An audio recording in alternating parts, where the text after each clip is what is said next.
কিন্তু সবসময় বলি যে ভারতের কিন্তু প্রয়োজনটা আমাদের দেশে নাই, কম। আমি তো সবসময় বলি যে ভারত এমন কোন জিনিস কি আছে যে ভারত বাংলাদেশের কাছে চাইছে যে ভাই এই জিনিসটা আমাকে দেন, আমার খুব দরকার, বা এই জিনিসটা দিতে হবে, এরকম খুব দরকার বলছে। সুতরাং যেখানে আমাদের দরকার সে কিন্তু আমাকে কিন্তু আগ বাড়ায় যাওয়া উচিত। এখন ভারত কিন্তু যে কোনো কারণে হোক, তাদের পলিসিগত কারণে হোক, কারণ ভারত, আমি এটা সবসময় বলি, ফরিদ ভাই বলে, আমি অনেক ভিডিওতে বলছি যে ভারতীয় যারা রাজনীতিবিদ তারা দেখেন ওই যারা ভারত চালায় এদের বয়স কত দেখছেন আপনি? 60-এর উপরে, 70-80 এরকম, মানে এক্সপিরিয়েন্স মানুষ। এই যে আমাদের এখানে যে আমাদের কূটনীতিক যে পাঠাইলো, এই ভদ্রলোক মন্ত্রী ছিল, তারা পাঠাইছিল কূটনীতিক করে, শেষ পর্যন্ত দেখলো যে তার বাণিজ্যতার একটু ফেনা হবে, তারা ডাইরেক্ট মন্ত্রী বানায় দিল। এবং দেন কোন কূটনীতিক গিয়ে প্রধানমন্ত্রীর সাথে দেখা করার কোন আছে, সুযোগ আছে দেখছেন কোনোদিন? কিন্তু আমাদের দেশের সমস্যা, ভারতের সমস্যা নিয়ে আলোচনা করে, আমাদের প্রধানমন্ত্রীর সাথে আলোচনা করে এই ত্রিমিত শিবিরের সাথে ডাইরেক্ট চলে গেল আপনার ইয়াতে, দিল্লিতে চলে গিয়ে প্রধানমন্ত্রীর সাথে ডাইরেক্ট দেখা করছে। তাহলে বুঝেন তাহলে ওনারা কত এক্সপিরিয়েন্স, কত ব্রেনে কি খেলা খেলতে চায়। এখন এই জন্য কিন্তু তারে পাঠাইছে রাষ্ট্রদূত করে, যাতে সে জিনিসটাকে সুন্দর করে আগায় নিয়ে যেতে চায়। ভারত আসলে শুনে, ভারত যেহেতু উদীয়মান অর্থনীতির দেশ, একটা জিনিস চিন্তা করে, যেসব দেশ উদীয়মান অর্থনীতির দেশ থাকবো তারা কিন্তু যুদ্ধের থেকে মহা দূরে থাকতে চায়, অনেক দূরে থাকতে, তারা চাইল দেশের জনগণের উন্নয়ন, দেশের উন্নয়ন। ভারত চায় না যে কোনো একটা মানে ক্যাশ কালের মধ্যে পড়ো, ওইখানে যুদ্ধ করো, ওইখানে তাদের অর্থনীতির একটা ক্ষতি হয়, ইমেজের একটা ক্ষতি হয়। কিন্তু পাকিস্তান কিন্তু এই জিনিসটা চিন্তা করে, পাকিস্তান চিন্তা করে যে কারা কিভাবে মাইরে খাইবো, কাদের কিভাবে আক্রমণ করবো। তা আপনি যারা বলছেন এই যে কূটনীতিক কথাটা বলছেন, এই জন্যই কিন্তু বারবার চেষ্টা করতেছে যে বাংলাদেশের থেকে স্বাভাবিক সুন্দর সম্পর্ক রাখুন। কিন্তু যদি আপনি এই যে বললেন, আপনি এই যে ডিসেম্বরে শেষ হয়ে যাবে আমাদের গঙ্গা চুক্তি বন্ধ শেষ হয়ে যাবে, গঙ্গা চুক্তি যখন শেষ হয়ে যাবে তখন যখন ভারতের পানি নিয়ে এই ক্যাসটা করে, তাহলে আপনি কি করতে পারবেন? কিছুই করতে পারবেন। আবার তিস্তা নিয়ে বহুদিন ধরে আছে, যেটা নিয়ে আলোচনা হওয়ার কথা ছিল, আর আপনি বলতেছেন একটু ইয়ে দেই, ভারত পাকিস্তান কিন্তু ওই যে সিন্ধু তো মনে হয় সিন্ধু নদের কি পানি নিয়ে পাকিস্তানের সাথে ভারতের ঝামেলা চলছে, পাকিস্তান তো অলরেডি হুমকি দিয়েছে হামলা করবে।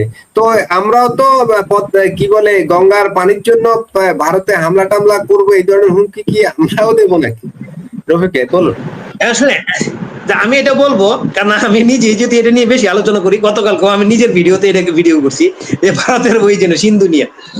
এখন এই যে আপনার তিস্তাতে মহাপরিকল্পনা করবেন, আপনি এখানে পানি আটকায় রাখবেন, কি না করবেন, এই করবেন, কি না কিছু করবেন, আপনার চীনের সাথে ইয়ে করবেন, এগুলি তো অনেক আলোচনা আমরা করছি। চীনে এখানে অত সহজে বিনিয়োগ করবে না, এরা সম্ভবত যাচাই করবে, যাচাই করে আপনার পানির ব্যবস্থা যদি না করতে পারেন তাহলে তিস্তা মহাপরিকল্পনা করলে তো কোনো লাভ হবে না। সুতরাং এই যে আপনি ইনভেস্ট করবেন চীন, তার মানে প্রতিটা ক্ষেত্রে বা চীন যদি আমাদের তিস্তাতে যদি আপনি ইনভেস্ট করতে চাও মহাপরিকল্পনা, এরপরও ভারতের সাথে কি ধরনের আমাদের একটা সম্পর্ক ডেভেলপ হলো কিনা ওইটা কিন্তু চীন জানতে চাবে।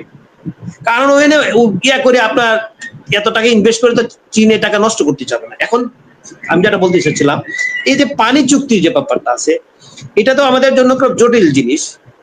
আপনার এই যে দেন পাকিস্তান কি করতেছে, আজকে বেশ কিছুদিন ধরে হুমকি দিতেছে ডাইরেক্ট। গত পরশুদিন আমি একটা ভিডিও করছি না গতকালকে, যে পাকিস্তানের 13 তারিখ মনে 13ই আপনার আগস্টে পাকিস্তানের সেনাবাহিনীর উপস্থিতি, প্রধানমন্ত্রী না রাষ্ট্রপতির উপস্থিতিতে শাহবাজ শরীফ কি বললো, যে তাদের একটা 1 ফোঁটা পানি হলো রেড লাইন, 1 ফোঁটা পানি, মানে ওই সিন্ধু চুক্তির পানি নিয়ে তাদের সাথে অলরেডি কিন্তু বড় ধরনের মতভেদ তৈরি হয়েছে।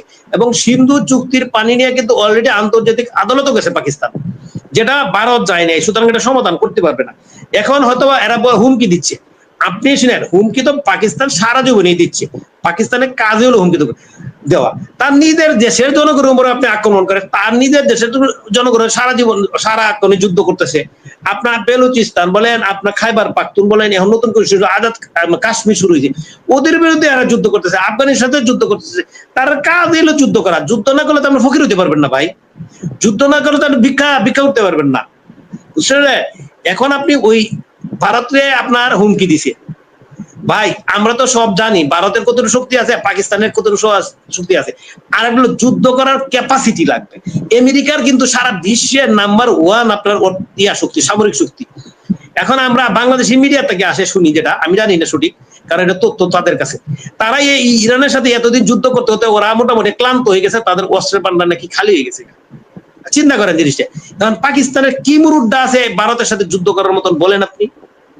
চীনের যাদের মুরুদ আছে যুদ্ধ করার লাগিয়া, তারাই তো ভারতের সাথে যুদ্ধ করে না। চীনের যে মুরুদ আছে, তারা তাইওয়ান তাদের ভূখণ্ড ছিল, সেটা আপনি বিচ্ছিন্ন হয়ে গেছে, সেটাই তো তাদের মধ্যে যুদ্ধ করতে চায় না, হুমকি দেয় কালে যে তাড়াতাড়ি তোমরা আমার সাথে মিশে পড়ো। এরপরও তারা যুদ্ধ করে না। চীন ইচ্ছা করলে তাইওয়ানকে একদিনে আপনার দখল করে আনতে হবে, এরকম শক্তি তাদের আছে, কিন্তু যাচ্ছে না। কেন?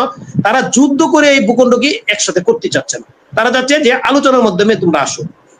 এখন শুনে এই যে গরুর মাংস খাইলে আসলে অনেক কিছুই ঘটে। আসলে আমি অঞ্চলে বলি, যেমন আমার গরুর মাংস খেলে ডায়াবেটিস হয়ে যায় অনেক বেশি। এদিন খাইছিলাম 10-এর মধ্যে ডায়াবেটিস হয়ে গেছে আপনার হলো 17, 19। গরুর মাংস খেলে নাকি আপনার ব্লাড প্রেশার বেড়ে যায়, হাই প্রেশার হয়ে যায়। কিন্তু আমার বাঙালি আর পাকিস্তানের হলো গরুর মাংস আর এই খায়া হলো আমাদের অভ্যস্ত। এটি খায় আমার কাছে আবল তাবল বকতে আমাদের ভালো লাগে। আমাদের দেশে যারা এই যে ভারত বিরোধী পক্ষটা আছে, এরা কি করে সারাদিন ভারতের উপরে মানে যুদ্ধ চাপা দিতে চায়, যুদ্ধ করে লাগিয়ে দিতে চায়, কিন্তু আসলে কি ক্ষমতা আছে? পাকিস্তানে হেরা ভাবছে পাকিস্তানে আমাদের পক্ষে যুদ্ধ করবে, আর পাকিস্তান তো নিজের দেশে ঠিক রাখতে পারতেছে না, তারা আর কি যুদ্ধ করবে বলেন? তারা কি যুদ্ধটা করবে? আপনি আমাকে কি সহযোগিতা করবে? এখন যেটা আমাদের যেটা দরকার ছিল, যেটা কি আমাদের একটা বুদ্ধিদীপ্ত কূটনীতিক টিম আমাদের দরকার ছিল, যে কূটনীতিক টিম দিয়ে আপনার ভারতের সাথে আমাদের যে সমস্যা যেগুলো আছে সেগুলি সমাধানের জন্য একটা আলোচনা করা। যেন আপনার ত্রিবেদী সাহেব যেভাবে আপনার আমাদের পররাষ্ট্রমন্ত্রী বলেন, আমাদের স্বরাষ্ট্রমন্ত্রী বলেন, পররাষ্ট্র উপদেষ্টা বলেন, শেষ পর্যন্ত প্রধানমন্ত্রীর সাথে যে ধরনের আপনার করছে, আপনার কূটনীতিক প্রচেষ্টা চালাইছে, আমারও তো মনে হয় যে আমাদেরও এরকম বুদ্ধিদত্ত কিছু লোক দরকার ছিল, যে আমার প্রধানমন্ত্রীকে আপনাকে যেভাবে বুঝায় ভারতকে কাছে পাঠানো, ভারতে যেহেতু আমন্ত্রণ এসে মেহমান এসে ওনাকে যাওয়া উচিত, গিয়ে ওইখানে প্রধানমন্ত্রীর সাথে আলোচনা করা উচিত। ত্রিবেদী সাহেব তো বলছে যে আমাদের দুই প্রধানমন্ত্রী একসাথে বসলে সকল সমস্যার সমাধান হয়ে যায়। এখন যেটা বাংলাদেশের তরফে যে সিদ্ধান্তের কথা বলা হচ্ছে, এটাই যদি ফাইনাল হয়, তাহলে তো আর আমরা কাউকে উপদেশ দিতে পারি না। এখন ভারত বলছে যেটা হচ্ছে দুটা শর্ত, একটা হলো শেখ হাসিনার প্রত্যর্পণ, শেখ হাসিনাকে, আর একটা হলো ওসমান হাদির যে খুনি ভারতে গ্রেপ্তার আছে তাকে প্রত্যার্পণ। দুটো শর্তের কথা বলা হয়েছে, আমি bdnews24.com এ দেখেছি, বাংলাদেশের পররাষ্ট্র মন্ত্রণালয়ের মুখপাত্র বলছে। এখন ভারত বলছে শেখ হাসিনার বিষয়ে সিদ্ধান্ত নিবে ভারতের আদালত, মানে বাংলাদেশ সরকার যেভাবে চায় তা হবে না। প্রশ্ন হলো, ভারত কি নতুন চাল দিল? সামনে কি?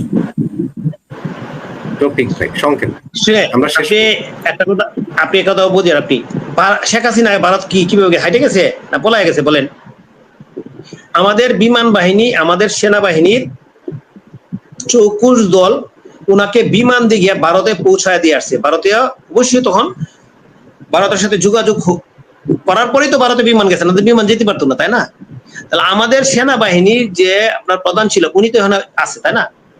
বিমান বাহিনী প্রধান মনে হয় চেঞ্জ হয়েছে, অন্যান্য বাহিনীর এটা আছে। তাদের কাছে জিজ্ঞাসা করুন যে কি শর্তে ওইখানে পৌঁছায় দিয়ে আসছে।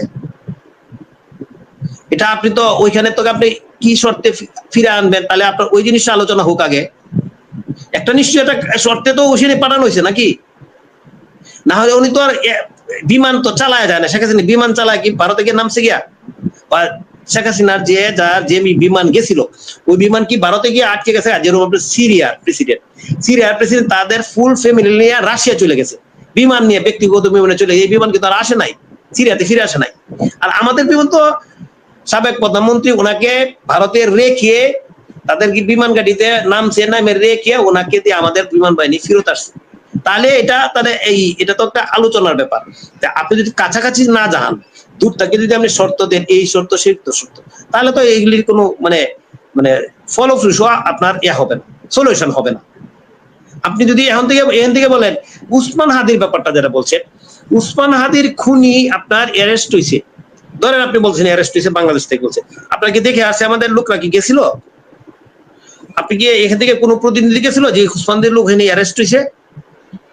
ওনারা তো বলে না আমরা উচ্চ আদালতের লোক অ্যারেস্ট হয় নাই। আরেকটা জিনিস হলো কি, কোন লোক যদি আপনার অবৈধভাবে অন্য দেশে গিয়া আপনার ঢুকে, এই ঢুকার পরে সে যদি পুলিশ ওদের দেশের আপনার ইয়াতে যদি পুলিশের কাছে ধরা পড়ে, ওদের কিন্তু আইন আছে যে অবৈধ আপনার সীমান্ত আপনার পার হওয়ার কারণে সে অ্যারেস্ট হয়, আদালতে সুপর্দ হয় এবং আদালতে তার নামে অলরেডি মামলা হয়ে গেছে। ওই মামলার রায় পর্যন্ত অপেক্ষা করতে হবে। আপনি যদি বললেই শুধু তো হয় না, বললে হয় কখন, আপনি যদি গিয়ে আলোচনা করেন, আলোচনা করার পরে একটা সলিউশন বের করতে হবে। এই সলিউশন অনুযায়ী তখন আপনার পর্যায়িত কাজ করবে। কারণ আকবরায় যেটা আপনারা বলতেছি আমাদের দেশ থেকে বলতেছে, এটা আমার কোনো যুক্তি পর্যায়ে পড়ে না, কারণ কূটনীতিক ভাষায় এটা হয় না। অলরেডি এটা নিয়ে অলরেডি আলোচনা হয়েছে যে আমাদের দেশের যে কূটনীতিক ভাষা যেটা ইউজ করা হয়েছে পররাষ্ট্র মন্ত্রণালয় থেকে, এটা মানে যুক্তিযুক্ত করা।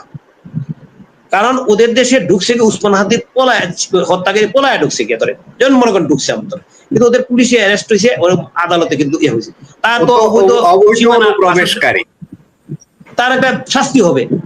শাস্তি হইলে তাদের জেলে গেলে তখন গিয়ে আপনি এটা ফেরত আনতে পারবেন, কিন্তু বিচারের মাঝখানে কিন্তু কাউকে আনতে পারবেন না। কিন্তু এটা কিন্তু এটাই আইন। বিচার হইলো জেলে ঢুকলো তখন আপনি আনতে পারেন। তা যাক আনেন, বা আরো হয়তো বা সরকার যদি চিন্তা করে, বিভিন্ন সরকার তাহলে বিভিন্নভাবে চিন্তা করতে পারে।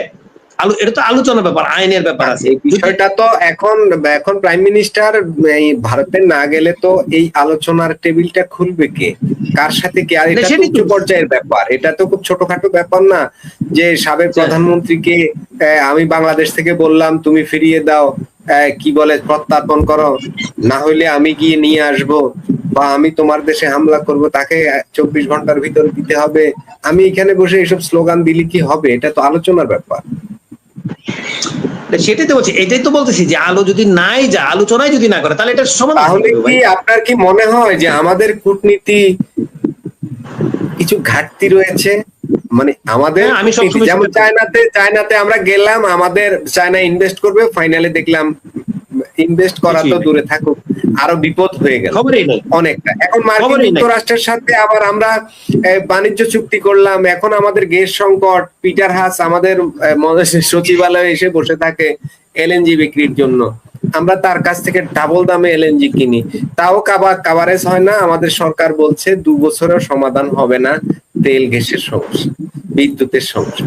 যাই হোক রফিক ভাই, আমরা আজকের আলোচনাটা আর দীর্ঘায়িত করবো না। অনেক দর্শক যারা এতক্ষণ আমাদের শুনছিলেন, লাইক কমেন্ট শেয়ার করেছেন এবং সাবস্ক্রাইব করেছেন, আপনাদের প্রতি অনেক প্রীতি ও ভালোবাসা। রফিক ভাই, ফরিদ ভাই যুক্ত হয়ে সময় দিয়েছেন, আপনাদের প্রতি অনেক কৃতজ্ঞতা। দর্শক আজ এখানেই শেষ করব, দেখা হবে পরবর্তী লাইভে। সে পর্যন্ত সবাই ভালো থাকুন, সুস্থ থাকুন এবং নিরাপদে থাকুন।